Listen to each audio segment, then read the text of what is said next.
أعوذ بالله من الشيطان الرجيم.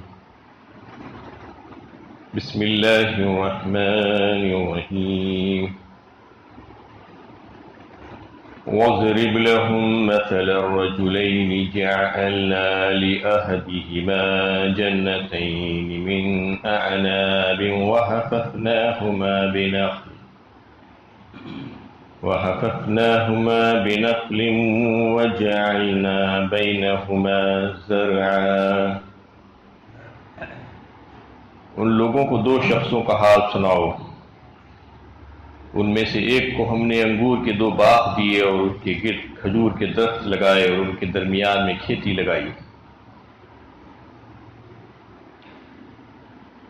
یہ سورہ کہف کی 32 نمبر کی آیت ہے.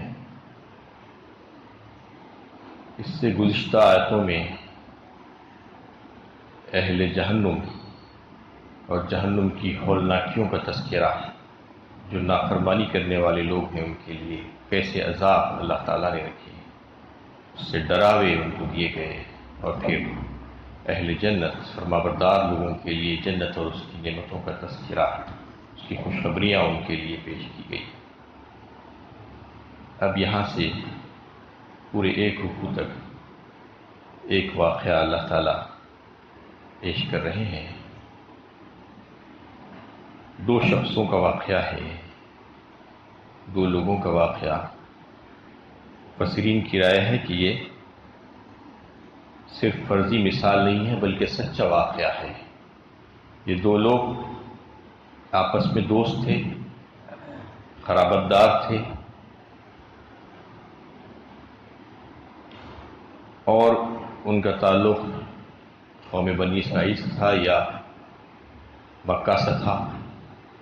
ایک اس میں مومن بندہ تھا اور دوسرا کافر اور بددین تھا. وہ یا تو دوست تھے یا رشتہ دار تھے.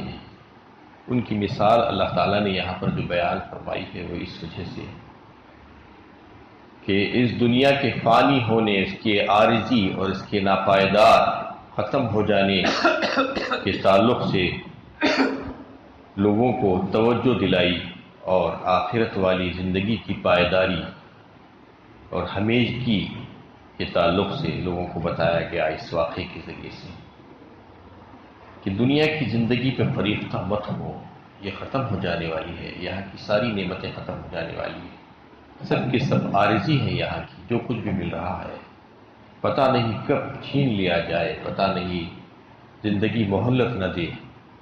لیکن وہاں کی جو زندگی ہے آخرت والی وہ پائیدار ہے، ہمیشگی ہے وہاں کے لیے، اور کبھی وہاں سے نکالا نہیں جائے گا. کبھی موت نہیں آئے گی، کبھی نعمتیں ختم نہیں ہوگی. اس بات کا یقین دلانے کے لیے یہ پورے واقعے کو بیان کیا گیا. واقعے کی شروعات جو ہوتی ہے اس میں کہ ہم نے ان میں سے ایک کو انگور کے دو باغ دیے اور اس کے گرد کھجور کے درخت لگائے اور ان کے درمیان کھیتی لگائی. كلتا الجنتين آتت أكلها ولم تظلم منه شيئا وفجرنا خلالهما نهرا. دونوں باغ خوب پھلے اور اس میں کوئی کسر نہ چھوڑی، ہم نے ان کے اندر نہریں بھی جاری کر دی تھی. اب یہ جو باغات جو دیے گئے تھے وہ کس کو دیے گئے تھے؟ وہ جو کافر تھا، جو بددین تھا، اس کو اللہ تعالیٰ کی یہ نوازش ہوئی. یہ بتایا جا رہا ہے کہ اس کو اللہ تعالیٰ نے دو باغات، ایک نہیں دو باغات دیے، اور دونوں باغات انتہائی اعلیٰ قسم کے. عربوں کے ہاں اعلیٰ قسم کا باغ انگوروں کا باغ ہوتا تھا، جس کے گرد جو باڑ لگائی جاتی تھی وہ کھجوروں کے درخت کی باڑ ہوتی، تاکہ تیز و تند ہوا اور آندھی آئے تو انگور کی بیلیں محفوظ رکھے. انہیں ہر طریقے سے فائدہ. اندر جو باغات ہیں وہ تو انگور کے باغات ہے ہی، اطراف میں جو باڑ ہے وہ بھی کھجور کے درختوں کی باڑ ہے، اس سے بھی پھل آیا. اور پھر درمیانی جو حصہ ہے اس میں کھیتی باڑی ہو رہی ہے، کیونکہ بیچ میں بہت سا حصہ خالی بچتا ہے انگور کے باغات میں. وہ حصے میں کھیتی باڑی ہو رہی ہے، اناج نکل رہا ہے وہاں سے. اور اللہ تعالیٰ نے ایسا بہترین پانی کا انتظام کر دیا تھا وہاں پر کہ اندر اس کی نہریں جاری کر دی تھی، کیونکہ پانی جہاں پر ہوتا ہے وہ سرسبز و شاداب ہو جاتی ہے، وہ زمین خوب اپنا پھل اگاتی ہے، نکالتی ہے، زرخیز ہو جاتی ہے، اور پھل کے آنے میں کسی قسم کی کوئی کمی نہیں ہو رہی تھی، انتہائی اعلیٰ درجے کا پھل اور بہت زیادہ کوانٹٹی میں، کسی قسم کی کوئی کسر اللہ تعالیٰ نے اس میں نہ چھوڑی تھی، یہ بات بتا دی گئی۔ خوب عطائیں چل رہی تھی اللہ تعالیٰ کی۔ وَكَانَ لَهُ ثَمَرٌ فَقَالَ لِصَاحِبِهِ وَهُوَ يُحَاوِرُهُ أَنَا أَكْثَرُ مِنْكَ مَالًا وَأَعَزُّ نَفَرًا۔ اور ان باغوں میں ان کے لیے خوب پھل لگے تو اس نے اپنے ساتھی سے بات کرتے ہوئے کہا، میں تجھ سے زیادہ مالدار ہوں، میرا جتنا بھی زیادہ طاقتور ہے۔ اب غرور اور تکبر آ گیا اس شخص کو، بڑے ہی متکبرانہ انداز میں، فخریہ انداز میں بات کرتا ہے اپنے اس دوست سے جو مومن ہے، اور کہتا ہے کہ انا اکثر منک مالا واعز نفرا، ہر چیز میں زیادہ ہوں میں تجھ سے، کیا نہیں ہے میرے پاس، دیکھ لے، مال بھی زیادہ، اولاد بھی زیادہ، باغات ہیں میرے پاس، نوکر چاکر، حشم قدم، سب کچھ میرے پاس موجود ہے، جبکہ تو کہتا ہے کہ میرا طریقہ پسندیدہ نہیں ہے اور میں اللہ کو ناراض کرنے والا ہوں۔ اگر میرا طریقہ پسندیدہ نہیں ہے اور تیرا طریقہ پسندیدہ ہے تو پھر مجھ کو کیوں نوازا جا رہا ہے؟ آخر دیکھ لے تو حالت تیری اور اپنی یہاں پر کہ تو محروم کر دیا گیا۔ کیا کوئی اپنے دشمن کو نوازتا ہے اور دوست کو محروم کرتا ہے، نقصان کر دیتا ہے؟ اس انداز میں پوچھ رہا ہے کیونکہ اس نے بات کو سمجھا ہی نہیں تھا ابھی تک، صرف ظاہری چیزوں کو دیکھ کر وہ یہ سمجھ رہا تھا کہ یہ محبوبیت کی نشانی ہے اللہ تعالیٰ کی، جبکہ اللہ تعالیٰ بار بار قرآن میں ایک نہیں 20 مرتبہ آپ دیکھیں گے کہ بتاتے ہیں کہ رزق کی فراوانی اور جو ہے تنگی یہ اللہ تعالیٰ کی حکمت اور مصلحت اور مشیت پر مبنی ہے، اس سے اللہ تعالیٰ کی محبوبیت اور اللہ تعالیٰ کی ناراضگی کا کوئی تعلق بالکل بھی نہیں ہے، کیونکہ اللہ تعالیٰ تو بعض وقت ہارون جو ان کا دشمن ہے اس کو بھی بہت نواز دیتے ہیں، خزانوں کے خزانے دے دیے گئے، اور جو اپنوں کو بالکل تھوڑوں پر راضی کر لیتے ہیں، اتنا کہ بس گزارا بڑی مشکل سے ہو سکے۔ یہ کیفیت ہوتی ہے بسا اوقات، اور ایسا دیکھنے میں آتا ہے کہ جو دوسرے ہیں ان کو بہت مل رہا ہے، بہت مل رہا ہے، تو اس میں تسلی ہے ان مومن بندوں کی، اہل ایمان کی، کہ اگر ان کے پاس رزق کی فراوانی نہیں ہے تو یہ فکر نہ کریں کہ اللہ کے پاس ان کا کوئی مقام و مرتبہ نہیں ہے، کیونکہ یہ ہرگز محبوبیت کی نشانی نہیں ہے، اللہ تعالیٰ کی طرف سے یہ بتا دیا گیا ان ربک یبسط الرزق لمن یشاء ویقدر انہ کان بعبادہ خبیرا بصیرا۔ سورہ بنی اسرائیل 15ویں پارے میں اللہ تعالیٰ فرمانے کہ بے شک تمہارا رب ہی روزی کو کشادہ کرتا ہے اور اس کو تنگ بھی کر دیتا ہے کسی کسی کے لیے۔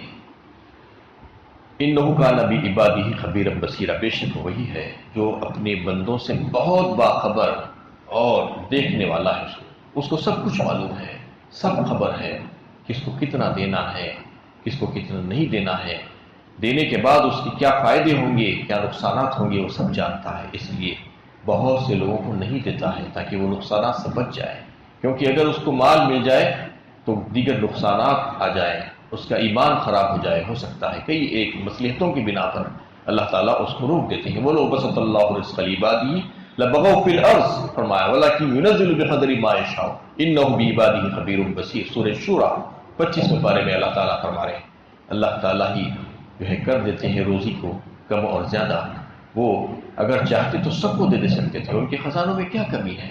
کچھ کمی نہیں ہے، سب کو بھی جتنا جو مانگ رہا ہے اتنا دے دے تو بھی ذرا برابر کمی ہونے والی نہیں ہے اللہ تعالیٰ کے خزانوں میں، لیکن اللہ تعالیٰ ایک اندازے، ایک نپے تلے اندازے کے تحت سب کو دیتے ہیں، کسی کو کچھ کسی کو کچھ۔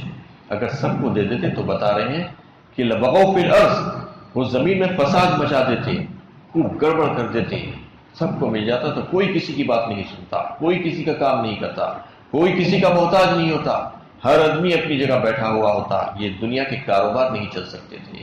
اس لیے اللہ تعالیٰ نے یہاں پر حیثیتیں بدل بدل کر رکھی ہیں، سب کو مختلف انداز میں دیا ہے، کسی کو کچھ نعمتوں سے نوازا تو کسی کو کچھ نعمتوں سے نوازا، کسی کو کچھ صلاحیتیں دی، کسی کو اور کچھ صلاحیتیں دی، کسی کو مال دیا، کسی کو اولاد دی، کسی کو تعلیم دی، کسی کو طاقت دی، کسی کو عہدہ اور منصب دیا. اس طریقے سے اللہ تعالیٰ یہاں پر جو ہے بتا رہے ہیں اس واقعے کے ذریعے سے کہ وہ شخص بہت مغرور ہو گیا اور یہ سمجھنے لگا کہ مجھے تو سب کچھ مل گیا ہے اور میں تجھ سے بہت زیادہ آگے ہوں، ورنہ اکثر منک مال و اعز نفرا، تو مجھ سے بہت پیچھے ہے. تو کیا سمجھ رہا ہے کہ تو یہ کہتا ہے کہ میرا طریقہ پسندیدہ نہیں ہے، میں غلط اور باطل راستے پر ہوں؟ اگر میں ایسا ہوتا تو پھر مجھے اتنی عطائیں نہیں ہوتی تھی رب کی طرف سے اور تو ایسا محروم نہیں ہوتا تھا. یہ غرور و تکبر کی باتیں وہ کرتا جا رہا تھا اپنے دوست سے باتیں کرتے کرتے، اور اسی دوران وہ باغ میں داخل ہوا. وَدَخَلَ جَنَّتَهُ وَهُوَ ظَالِمٌ لِنَفْسِهِ قَالَ مَا أَظُنُّ أَن تَبِيدَ هَٰذِهِ أَبَدًا. پھر وہ اپنے باغ میں اس حال میں داخل ہو کر اپنے نفس پر ظلم کر رہا تھا. اس نے کہا میں نہیں سمجھتا کہ یہ کبھی تباہ ہو جائے گا. وَمَا أَظُنُّ السَّاعَةَ قَائِمَةً وَلَئِن رُّدِدتُّ إِلَىٰ رَبِّي لَأَجِدَنَّ خَيْرًا مِّنْهَا مُنقَلَبًا. اور نہ میں یہ خیال کرتا ہوں کہ قیامت قائم ہوگی اور اگر مجھے اپنے رب کی طرف لوٹایا بھی گیا تو میں اس سے بہتر جگہ پاؤں گا. اب اس کا حال یہ ہو گیا کہ مدہوش ہو گیا. مال میں مدہوش ہو جاتے ہیں لوگ، دیوانے ہو جاتے ہیں، ان کو کوئی چیز سمجھ میں نہیں آتی. مالداروں کا حال اکثر ایسا ہوتا ہے کہ وہ اپنے باغ میں داخل ہو رہا ہے اور یہ باتیں کرتا ہوا مکافات عمل سے غافل ہو گیا ہے وہ، اور اللہ تعالیٰ کی پکڑ سے جو ہے بالکل نڈر بن گیا ہے، بے خوف ہو گیا ہے کہ اللہ تعالیٰ پکڑ سکتے ہیں، جب چاہے اس کا محاسبہ کر سکتے ہیں، اس کو عذاب میں گرفتار کر سکتے ہیں. وہ اس کو بھول ہی گیا. یہ کہتے کہتے کہتے یہاں تک پہنچ گیا کہ میں یہ سمجھتا ہوں کہ میرا باغ کبھی اور تباہ و برباد نہیں ہوگا، ہمیشہ ایسا ہی رہے گا، اور میں نہیں سمجھتا کہ قیامت وغیرہ کوئی ایسی چیز ہے جو قائم ہوگی جیسا تم کہتے ہو کہ ڈرو اس روز سے کہ جس دن قیامت قائم ہوگی. یہ ہمارا ایمان ہے. تو وہ کہنے لگا کہ یہ سب بیکار باتیں ہیں، قیامت وغیرہ کچھ بھی نہیں ہے، سب کچھ یہیں پر ہے، یہیں پر جنت اور یہیں پر دوزخ ہے، مجھے یہاں پر سب کچھ دے دیا گیا. وما اظن الساعة قائمة ولئن رددت إلى، اگر بالفرض محال اگر میں لوٹایا بھی گیا، پہلے تو میں سمجھتا نہیں کہ قیامت وغیرہ واقع ہونے والی ہے، ایسا کوئی محاسبہ اعمال کا دن ہے کہ اللہ تعالیٰ بلائیں گے اور پوچھیں گے اور حساب و کتاب کریں گے. اگر ایسا ہو بھی گیا تو مجھے وہاں پر اس سے بہتر جگہ، بہتر مقام، بہتر مرتبہ ملے گا. یہ اس وجہ سے کہ دیکھ لو تم یہاں پر اللہ تعالیٰ نے مجھے کیسے دے دیا ہے، کیسے نوازا ہے. یہ ان کے جو ہے اس کے اثرات ہیں اس مقبولیت کے کہ میں ان کے ہاں مقبول بندہ ہوں، اس لیے یہ اس اثر ظاہر ہو رہا ہے یہاں پر دنیا ہی میں. جب دنیا میں مجھے جو ہے اللہ تعالیٰ نے اپنا مقبول بندہ بنایا، تم ہی کہتے ہو کہ جنت اللہ تعالیٰ کی مقبول بندوں کو ملے گی، تو پھر یہاں پر تو مجھے جنت ملی ہوئی ہے، یہ دنیا میں مجھے سب کچھ دے دیا گیا ہے، تو میں بالکل اللہ کا مقبول بندہ ہوں. تو اس لیے وہاں پر جانے کے بعد بھی مجھے ایسا ہی ہوگا، مجھے یقین ہے. اس سے اچھا، اس سے بہترین مقام مرتبہ مجھ کو وہاں پر ملنے والا ہے. وَلَئِن رُجِئْتُ إِلَىٰ رَبِّي إِنَّ لِي عِندَهُ لَلْحُسْنَىٰ. سورہ حامیم سجدہ 24 پارے میں جو ہے یہ کہتا ہے اس میں کہ اگر میں لوٹایا بھی گیا بالفرض محال تو وہاں پر اپنے رب کے پاس جا کر اس سے بہت اچھا پاؤں گا، اس سے بہترین مقام و مرتبہ مجھ کو ملنے والا ہے. أَفَرَأَيْتَ الَّذِينَ كَفَرُوا بِآيَاتِنَا وَقَالَ لَأُوتِيَنَّ مَالًا وَوَلَدًا. سورہ مریم 16 پارے میں جو ہے اللہ تعالیٰ ایسے ہی لوگوں کے تعلق سے بیان کرے ہیں کہ کیا تم نے نہیں دیکھا اس کو جو کفر کرتا ہے ہماری آیتوں سے اور یہ کہتا ہے کہ وہاں پر جاؤں گا تو مجھے مال اور اولاد سے نوازا جائے گا، یہاں پر بھی اچھا خوشحال ہوں، وہاں پر بھی جو ہے مجھے خوشحال رکھا جائے گا. ایسے کافروں کا حال یہی ہوتا ہے. اور جو نافرمان ہیں، جو مست ہو جاتے ہیں، جو مدہوش ہو جاتے ہیں مال اور دولت میں اس کے ملنے کے بعد، تو ان کا حال یہ ہوتا ہے کہ وہ یہ سمجھتے ہیں کہ ان کو جو کچھ ملا ہے اللہ تعالیٰ کی محبوبیت کی نشانی ہے، اللہ تعالیٰ ہمیں پسند کرتے ہیں اس لیے ایسا ہو رہا ہے، ورنہ اگر ناپسند کرتے تو ہم کو ایسا نہیں دیا جاتا. لوگوں کا یہ خیال ہے، اللہ تعالیٰ اس خیال، باطل خیال کو جو ہے اس کی تردید کر رہے ہیں کہ یہ خیال بالکل غلط ہے.